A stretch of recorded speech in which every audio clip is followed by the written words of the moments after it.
Hi guys! So this April 1st and 2nd, this coming weekend, is going to be the first ever Green Mountain Comic Expo in Barrie, Vermont.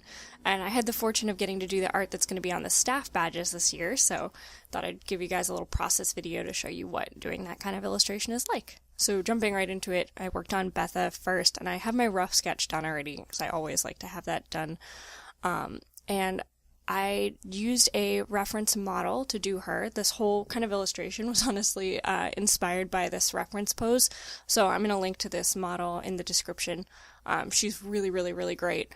But yeah, so I definitely redid Betha's face in this a lot, so you can see me redoing it again now, and this isn't even going to be the final. Toward the end, I'll redo it again.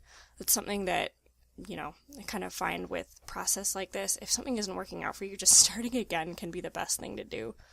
What you're seeing right now is a new character that's going to be entering the comic in the relatively near future. I'm not exactly sure when, but yeah, I'm very excited to introduce her. It's going to be our first kind of real look at what stuffed animals look like in this world, and you can see I have my concept sketch for her right on the left. You can't see a ton of it, but generally, for doing an illustration like this, I do like to shoot my own reference for poses and not use reference models or stock. But sometimes you have a tight turnaround and there's not time to shoot as much of your own reference as you'd like. So I use my own reference for this, but I used, again, that stock model for Betha, and I'm not saying her name now because I don't want to get it wrong. I think it's Face Stock, but you'll see a link. And then I use this stock photo for Sunny, and something important with using stock photos is if you're going to use a pose from one, you have to change it a lot or change the photo. So all I borrowed from this one was this guy's arm and hand, which was super important because reference for hands is just crucial. So I'm trying really hard to give more kind of dimension to Sunny's helmet. I think oftentimes when I draw it, a trap that I get caught in is making it a little bit flat, so hopefully this kind of was a good dimensional departure from that. But you can see when I'm sketching, often I really like working digitally because I can just work on top of sketch after sketch after sketch. When I used to work traditionally more often, I would basically do a pencil sketch and end up with really, really thick sketchy lines and erasing back and erasing back and erasing back into them until they were refined, and you'd get a really stiff drawing that way. So I love being able to do some of that reductive work, which you can see I'm doing on Sunny's arm right now, but also to be able to just layer sketch over sketch, I feel like prevents the image from getting as dead. Because that's something you hear a lot of artists talk about, is that they'll often like their first sketch better than their final, and I still find that happens.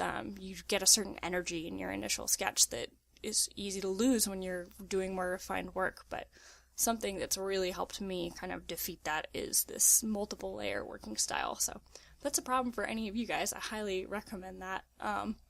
Or to mimic that traditionally, you can always use tracing paper over your first sketch and do layer after layer like that. Just then when you're moving to your final, you obviously have to transfer onto regular paper, which can be a pain, but yeah. So this hand I sunk a lot of effort into, even though it ended up being kind of covered. It's important to make sure, if there's any chance you're going to be able to see part of somebody's body coming out on the other side of an obstruction, that you draw through it, which didn't end up happening with Beth's arm. It did end up totally covering his hand, but something you'll see a little bit later was working on this character here on the left, making sure her proportions lined up through the map, because again, a really common thing that you see when there's an obstruction is the anatomy will just break behind it. So, and I'm guilty of doing that a lot too. Drawing through is totally crucial. So here you can see I'm doing Betha's face again. Another advantage to working digitally is I couldn't decide what mouth I wanted her to have, so I was able to just swap out a few different ones. The one I ended up going with is kind of like a, not as pronounced of a smile as the one I considered, but nice and subtle. So you can see more of this kind of subtractive method and rough sketching. This is kind of definitely more refined line art than I'll do for the comic. Usually, if I'm working on the comic pages, I'll just stop kind of at my like second or third layer of sketching instead of going on and on to like a fourth or fifth. And that kind of is a time saver, but also kind of helps keep the energy into that. But if I'm doing an illustration, like of a still scene, I would rather kind of sink that extra few layers in. So something that I find really helpful also for drawing curves, rotating the canvas is like the best, most helpful thing. There's like a natural angle that your arm wants to go when it's drawing, and instead of trying to like contort yourself into weird positions, which I used to do a lot to try to get curves right, and like get that natural angle, it's much better to just make the tools work for you and rotate it so you can be working in a way that feels most natural to you. That's something that took me a really long time to pick up, even though I knew it was something that, was easily achievable with Photoshop, but I can't stress enough how much it's helpful and how much it saves time to do curves in the most natural way possible. So, working on Betha's hand. Hands are so tough. I can't, again, stress enough that reference for hands is so important. It's so easy to make them look awkward or unnatural. But, again, I had a really good reference, so that was fine. It's a little bit more subtractive drawing here. Definitely don't be afraid to use layer opacity when you're doing that, too.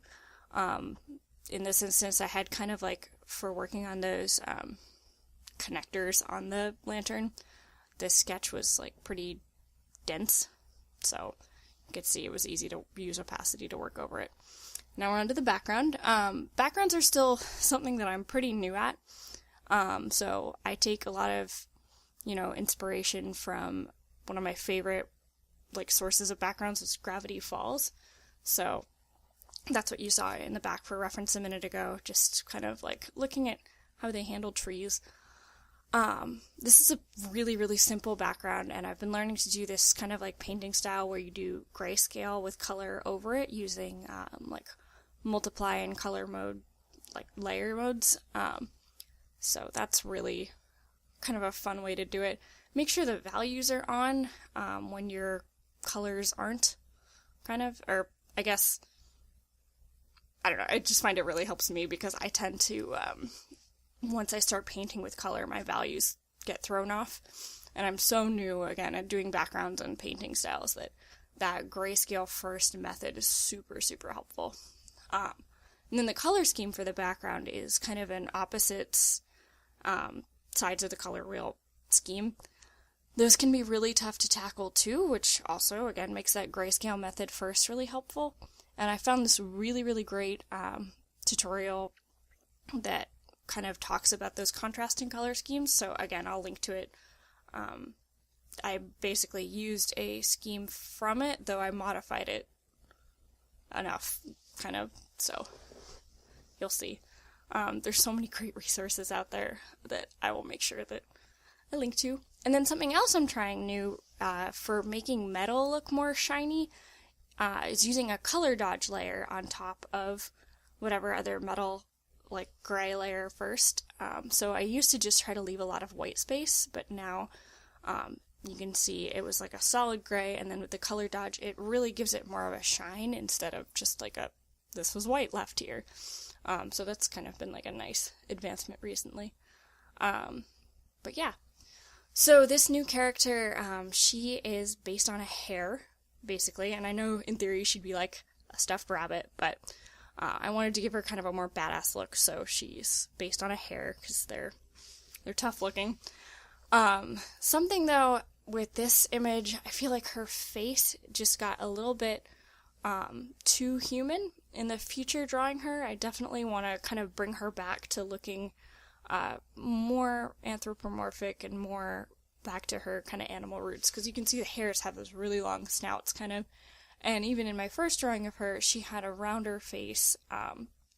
Again, just more kind of referencing that animal snout look. I think that in this one, she got a little bit uncanny valley. I'm still happy with her face, but it definitely, I don't know, it could get pushed back more into that animal shape, but as I continue to kind of refine her, hopefully she'll have a better look in the comic. And then again, using color dodge to create glow here was all that I did to get this fire. And yeah, that's it. So thank you so much for watching. This is the final image that you can see here. Super happy with how it turned out, and I hope I see you guys at Green Mountain Comic Expo this weekend. Bye!